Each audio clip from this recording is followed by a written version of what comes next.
Chapter second, परमाणु क्रमांक और द्रव्यमान संख्या, atomic number and mass number. तो अब इसको समझने के लिए सबसे पहले हमें परमाणु क्रमांक क्या होता है और द्रव्यमान संख्या क्या होती है इसको समझना पड़ेगा। तो इसको हम यहाँ पे एक कोई एलिमेंट एक्स सपोज हम मान लेते हैं, उसका जो हम एलिमेंट का जो परमाणु क्रमांक होता है हमेशा नीचे इसो लिखा जाता है और लिखा जाता है। जो द्रव्यमान संख्या होती है उसको यहाँ लिखा जाता है। द्रव्यमान संख्या को यहाँ पे भी लिखा जाता है बच्चों, ये यहाँ लिखे, ये आपकी वो है इच्छा है। ठीक, जो द्रव्यमान परमाणु क्रमांक होता है उसको जेड से रिप्रेजेंट किया जाता है और जो द्रव्यमान संख्या होती है उसको ए से रिप्रेजेंट किया जाता है। ठीक, और हमेशा एलिमेंट जो तत्व है तत्व के इसो परमाणु क्रमांक और इसो हमारा द्रव्यमान संख्या लिखी जाती है। ठीक, परमाणु क्रमांक को जेड से रिप्रेजेंट किया जाता है और द्रव्यमान संख्या को ए से रिप्रेजेंट किया जाता है। ठीक, जो हमारा द्रव्यमान संख्या है वो P प्लस N यानी कि प्रोटॉन और न्यूट्रॉन की संख्या का योग होता है। यानी कि उस एलिमेंट में जितने हमारे प्रोटॉन होंगे और जितने हमारे न्यूट्रॉन होंगे उनका जो संख्या का योग होगा वो हमारा क्या होगा, उसका द्रव्यमान संख्या होती है। और जो परमाणु क्रमांक है उस एलिमेंट में जितना परमाणु क्रमांक है वो हमारे प्रोटॉनों की संख्या के बराबर होता है। ठीक है, तो आप समझे परमाणु क्रमांक क्या है। परमाणु क्रमांक किसी भी एलिमेंट में उपस्थित प्रोटॉनों की संख्या के बराबर होता है, जिसको हम किससे रिप्रेजेंट करते हैं, जेड से रिप्रेजेंट करते हैं। और जो द्रव्यमान संख्या है वो किसी भी एलिमेंट में उपस्थित प्रोटॉन और न्यूट्रॉन की संख्या के योग के बराबर होता है। ठीक, और इसे किससे रिप्रेजेंट किया जाता है, ए से रिप्रेजेंट किया जाता है। ठीक, तो देखिए परमाणु क्रमांक किसी तत्व का परमाणु क्रमांक उसके परमाणु में उपस्थित प्रोटॉनों की संख्या के बराबर होता है। जैसे कि मैंने वहां बताया परमाणु क्रमांक किसकी संख्या के बराबर होगा, उस एलिमेंट के प्रोटॉनों की, यानी कि जितने प्रोटॉन होंगे उतने उसमें क्या होंगे, परमाणु क्रमांक होगा उसका। ठीक, प्रोटॉनों की संख्या के बराबर होता है, इसे जेड से रिप्रेजेंट किया जाता है, प्रदर्शित करते हैं। जैसे कि परमाणु क्रमांक इक्वल टू प्रोटॉनों की संख्या। ठीक, जितनी प्रोटॉनों की संख्या होगी उतना ही क्या होगा, उसमें इलेक्ट्रॉनों की संख्या होगी कहता है। तो यानी कि परमाणु क्रमांक इक्वल टू प्रोटॉनों की संख्या इक्वल टू इलेक्ट्रॉनों की संख्या। तो Z equal to P equal to E. Z क्या है हमारा परमाणु क्रमांक और प्रोटॉन पी क्या है हमारा प्रोटॉनों की संख्या। प्रोटॉनों को सिर्फ पी से रिप्रेजेंट किया जाता है और ई क्या हमारे इलेक्ट्रॉनों की संख्या है जिसको ई से रिप्रेजेंट किया जाता है। ये हमारा क्या है फॉर्मूला, यानी कि इससे हमारा परमाणु क्रमांक प्रोटॉनों की संख्या इलेक्ट्रॉनों की संख्या ज्ञात की जाती है। अब देखिए एग्जाम्पल देखिए, जैसे हाइड्रोजन परमाणु के किसी के लिए इलेक्ट्रॉन प्रोटॉन की हमने संख्या ज्ञात करनी है बच्चों। ठीक, तो यानी कि हाइड्रोजन का सिंबल क्या है, H है, इसका परमाणु क्रमांक होता है 1 और जो द्रव्यमान संख्या भी क्या होती है 1।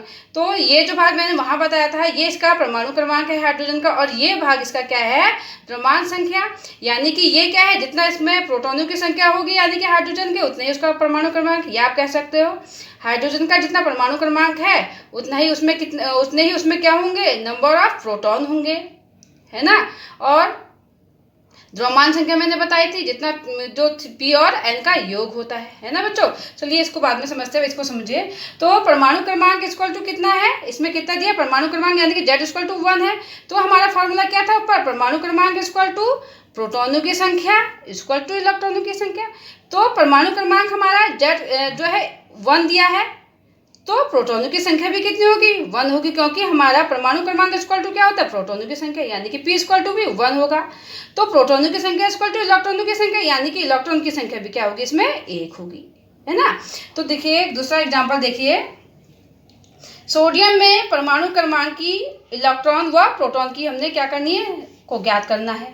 ठीक, तो ये देखिए सोडियम Na का जो 11 होता है ये क्या है, इसका परमाणु क्रमांक है, यानी कि परमाणु क्रमांक सोडियम के लिए कितना होगा, 11 होगा, है ना। अब इसमें हमने क्या निकालना है, इलेक्ट्रॉन की संख्या और प्रोटॉन की संख्या। तो हमको पता है परमाणु क्रमांक इक्वल टू क्या होगा, प्रोटॉनों की संख्या इक्वल टू इलेक्ट्रॉन की संख्या। तो हमें पता है Na के लिए परमाणु क्रमांक कितना है, 11 है। तो हमें पता है जितना 11 है तो उसमें प्रोटॉन की संख्या भी क्या होगी, 11 होगी। क्यों होगी, क्योंकि परमाणु क्रमांक इक्वल टू प्रोटॉनों की संख्या। तो इस पी इक्वल टू 11, तो जितने उसमें प्रोटॉनों की संख्या होगी उतने ही उसमें क्या होंगे, इलेक्ट्रॉनों की संख्या। तो ई इक्वल टू भी क्या हो जाएगा, 11 हो जाएगा। ठीक, तो देखिए अब यहाँ पे देखिए, अब यहाँ पे आता है प्लस, ऑब्वियसली आयन की बात आती है, सोडियम प्लस आयन के लिए परमाणु क्रमांक निकालना है, इलेक्ट्रॉन की संख्या और प्रोटॉन की संख्या निकालनी है। यहाँ पे आप क्या निकाल रहे थे, एक न्यूट्रल तत्व के लिए निकाल रहे थे। यहाँ पे हमारा आवेशित कण, जिसपे क्या है हमारा धन आवेशित कण है, इसके लिए हमने निकालना है। तो सिंपल सी बात है, इसका जो परमाणु क्रमांक है आपको पता है, यह है 11 है ना। तो Na प्लस का Z इक्वल टू कितना है 11, यानी कि परमाणु क्रमांक 11 है। तो हमें पता है परमाणु क्रमांक इक्वल टू प्रोटॉन की संख्या इक्वल टू इलेक्ट्रॉन की संख्या, तो P भी कितना होगा 11 ही होगा बच्चों। ठीक, अगर हम Na प्लस की Na की बात करते हैं तो हमारा उसमें क्या हो जाएगा, E भी हमारा क्या हो जाएगा 11 हो जाएगा। देखिए Na प्लस की बात करते हैं तो देखिए ये जो प्लस आवेशित कण है, प्लस ये बताता है कि इस तत्व में से इलेक्ट्रॉन क्या कर रखा है, किसने किसी को दे रखा है। जो प्लस चार्ज होता है यानी वो बताता है कि इसने किसी को एक इलेक्ट्रॉन डोनेट कर रखा, दे रखा है, जिस कारण इस पर प्लस चार्ज आया। तो इसके इलेक्ट्रॉनों की संख्या में से एक इलेक्ट्रॉन क्या हो जाएगा, कम हो जाएगा। तो इलेक्ट्रॉन E यानी कि प्रोटॉन अगर 11 है तो इलेक्ट्रॉन की संख्या भी 11 होनी चाहिए। चूंकि यहाँ पे प्लस आवेशित है तो इलेक्ट्रॉन की संख्या क्या हो जाएगी, एक कम हो जाएगी, यानी कि E स्क्वायर में से 1 माइनस हो जाएगा। तो E कितना आ जाएगा हमारा 10 आ जाएगा। इसके लिए आ जाएगा ये हमारे Na प्लस आयन के लिए इलेक्ट्रॉनों की संख्या आ जाएगी। ठीक, तो देखिए एक एग्जाम्पल और देखिए, Cl माइनस आयन के लिए, वहाँ पे प्लस आयन था, यहाँ पे हमारे माइनस आयन क्लोराइड आयन के लिए बात हो रही है। ठीक, क्लोराइड आयन के लिए परमाणु क्रमांक, इलेक्ट्रॉन और प्रोटॉन की हमने संख्या ज्ञात करनी है ना। तो हमें पता है ये क्या चीज़ है, इसका परमाणु क्रमांक है Z है, यानी कि परमाणु क्रमांक Z हमें कितना दिया है 17 है इसका। तो फॉर्मूला हमको पता ही है, परमाणु क्रमांक इक्वल टू प्रोटॉन की संख्या इक्वल टू इलेक्ट्रॉन की संख्या, है ना बच्चों। जब Z इसमें 17 है तो P भी क्या होगा 17, क्योंकि जितना परमाणु क्रमांक होगा उतना ही हमारे प्रोटॉनों की संख्या होगी, और जितना प्रोटॉनों की संख्या होगी उतना ही हमारे इलेक्ट्रॉनों की संख्या होगी। ठीक, तो Cl के लिए इलेक्ट्रॉन की संख्या 17, लेकिन Cl माइनस आयन के लिए, अब देखिए माइनस आयन क्या बताता है कि Cl ने एक इलेक्ट्रॉन क्या कर रखा है, ले रखा है, यानी कि जिस कारण उसमें एक इलेक्ट्रॉनों में एक वृद्धि हो रखी है। तो Cl माइनस के लिए इलेक्ट्रॉन की संख्या 17 प्लस 1 इक्वल टू क्या हो जाएगा 18 हो जाएगा बच्चों। ठीक, Cl के लिए बात करेंगे तो 17 होगा, अगर Cl माइनस के लिए बात करेंगे तो यानी कि माइनस में का अर्थ क्या होता है, एक इलेक्ट्रॉन इसने ग्रहण कर रखा है बाहर से, तो इसलिए 70 प्लस 1 इक्वल टू 18। ठीक है, तो देखिए, ठीक है, नोट, परमाणु की रासायनिक अभिक्रियाओं में इलेक्ट्रॉन की संख्या में वृद्धि या कमी हो सकती है बच्चों, यानी कि जो परमाणु की रासायनिक अभिक्रियाएं हैं उसमें इलेक्ट्रॉन तो घट भी सकते हैं, बढ़ भी सकते हैं, लेकिन प्रोटॉन की संख्या हमेशा जितना उसका परमाणु क्रमांक होगा उसी के ही बराबर होता है। ठीक है,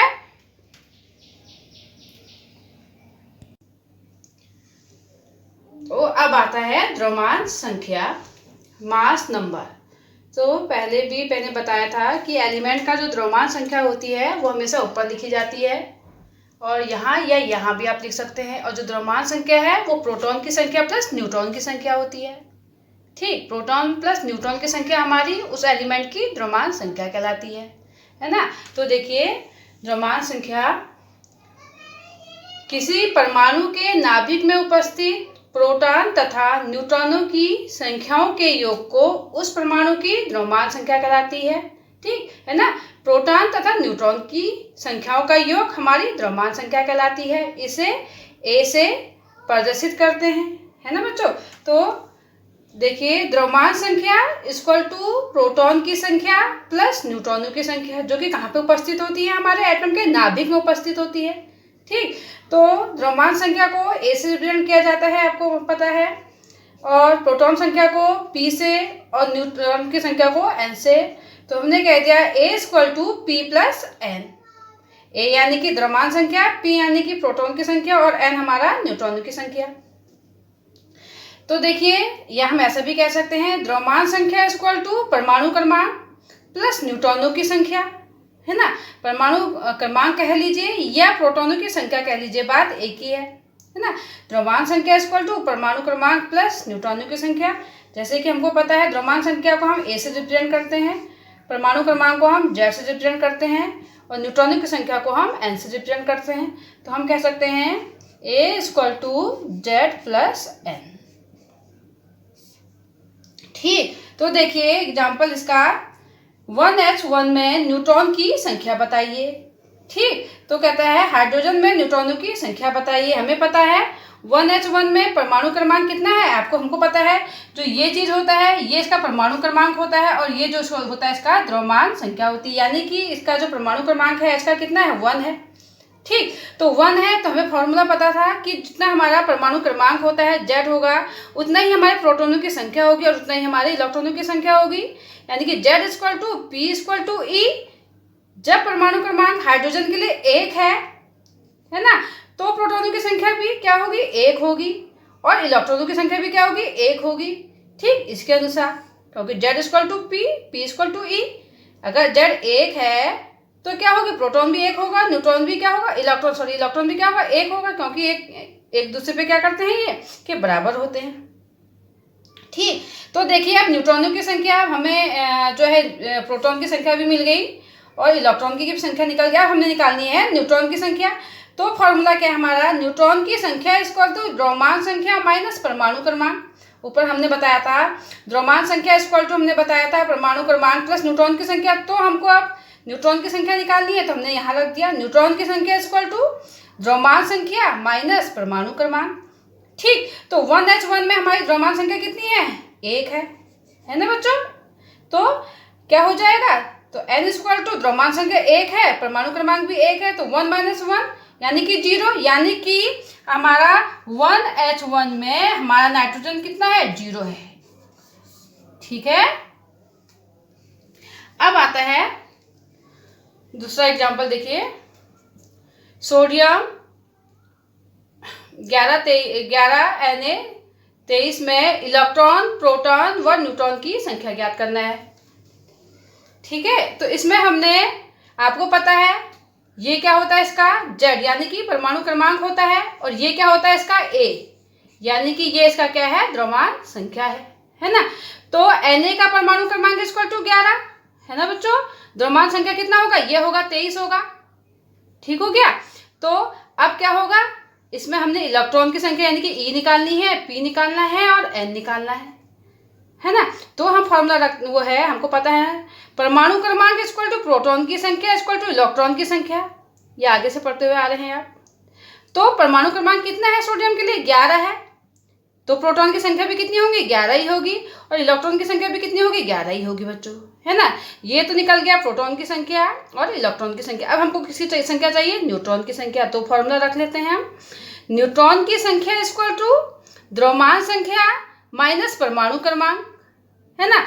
तो द्रव्यमान संख्या कितनी है हमारे सोडियम के लिए, 23 है और परमाणु क्रमांक कितना है, 11 है। तो यहाँ पे ये कहता है न्यूट्रॉनों की संख्या इक्वल टू द्रव्यमान संख्या माइनस परमाणु क्रमांक। द्रव्यमान संख्या कितनी, 23 है इसके लिए सोडियम के लिए, और जो परमाणु क्रमांक है हमारा 11 है ना। तो ये माइनस करते हैं तो ये हमारा आ जाता है, इतना आंसर आ जाता है ना। ये आ जाता है आपका, इतना आंसर आ जाता है बच्चों। ठीक है, N इक्वल टू इतना हमारे न्यूट्रॉनों की संख्या निकल जाती है।